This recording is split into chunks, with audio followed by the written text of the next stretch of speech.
Hello, welcome to episode 8 of live.code.uk season 2.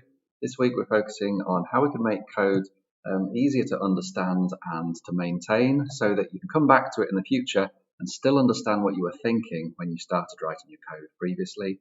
And more importantly, you can share it with other people and they understand how to fix bugs and maintain it and add extra functionality into your code in the future. So we're going to make the beginning of a paper, rock, scissors or rock, paper, scissors game.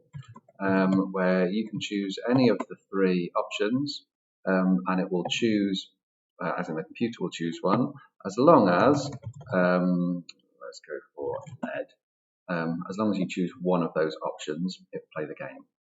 The code that I'll provide at the end doesn't decide who the winner is, but that's one of the challenges, and I'll go through in this video how to get started with that. So this is live coding. You'll see the thought processes behind how we put the whole program together.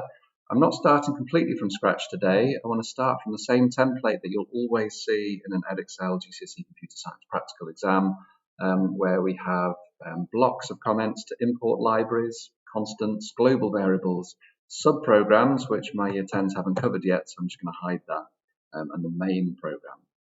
So if we want to be able to have a game that lets the computer choose stuff at random, we're going to need to import the random module so Python knows how to do random choices. We always do our imports at the start, which means in the main program you can do things like random.choice and then choose something a little bit later.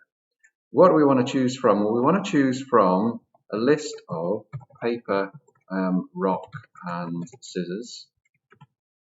But that list we'll use a couple of times. We'll use it to choose something at random, and we'll also use it to check and see if the user chooses something valid, as in did they choose paper or rock or scissors or something completely different.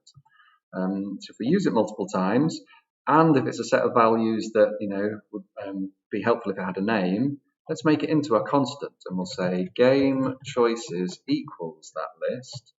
So this is more readable now because our list of values has got a name, and we can use that name later in the program. So we can choose a value at random and then hopefully display it. So far it's just going to choose one at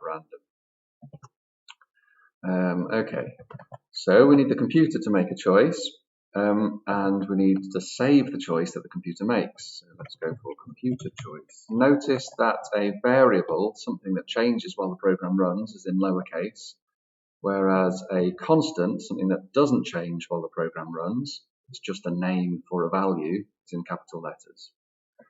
Also notice that in Edexcel GCSE Computer Science, although it's not strictly necessary in Python, they always like you to say which variables you're going to use. So you initialize the variable at the beginning and you say it's a string.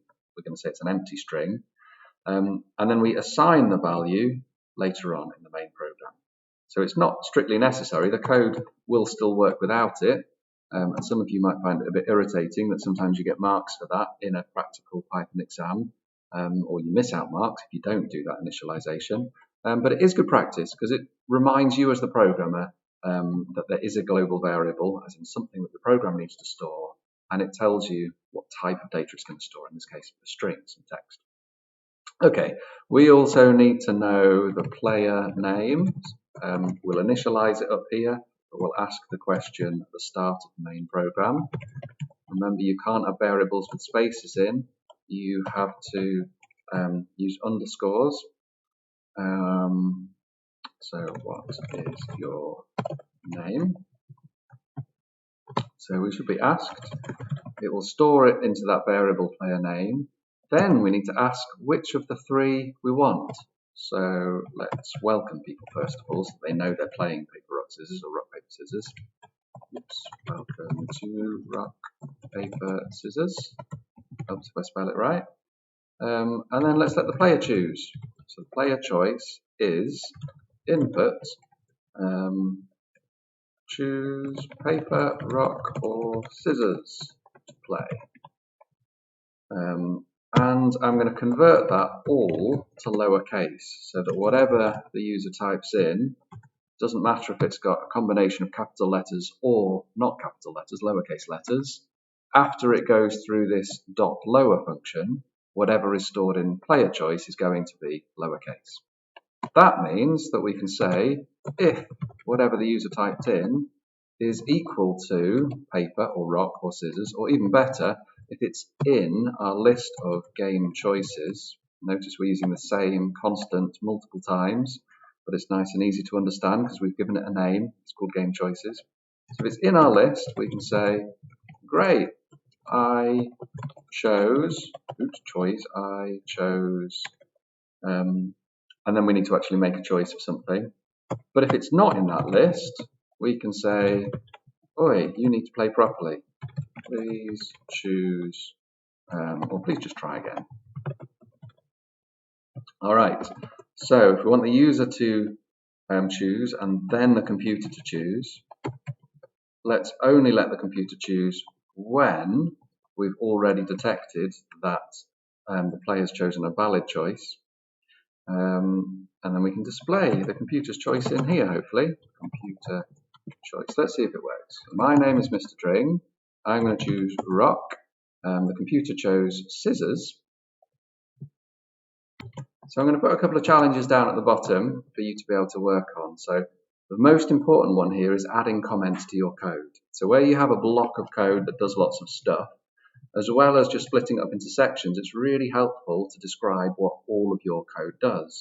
So first of all, let's break it up into paragraphs. So we've got the bit that asks the user to type stuff in. So get the user to type in their name and choice. And then I'm still going to leave a blank line here. It's like paragraphs in English. And it's also really useful because it makes it very clear that this comment here isn't talking about the line above. It's not clear now, but this comment is describing the line below. So that's why we have white space. It just breaks your code up, it's easier to read, and it's clearer what your comments talk about. Check, if the user enters a valid choice.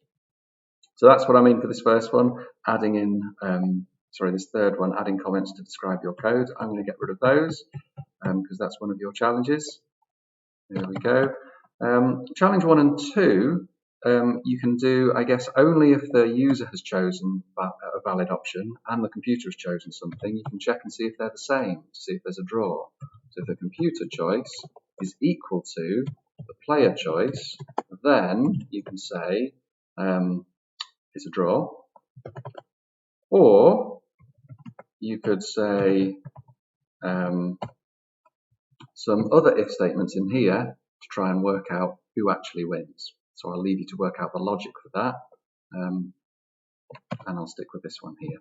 So remember, you can find links on the description to this video to be able to work through interactive remote learning activities, or if you signed up for the free CompeteWithCode.uk challenges, then you can get points to compete against your classmates and your teacher can track your progress. And also remember that some of the activities, the extension activities, will involve working through some self-marking challenges to give you a little bit more practice on effective practice for commenting in this case. So I hope it's been useful. I will see you next week. All the very best. Bye-bye.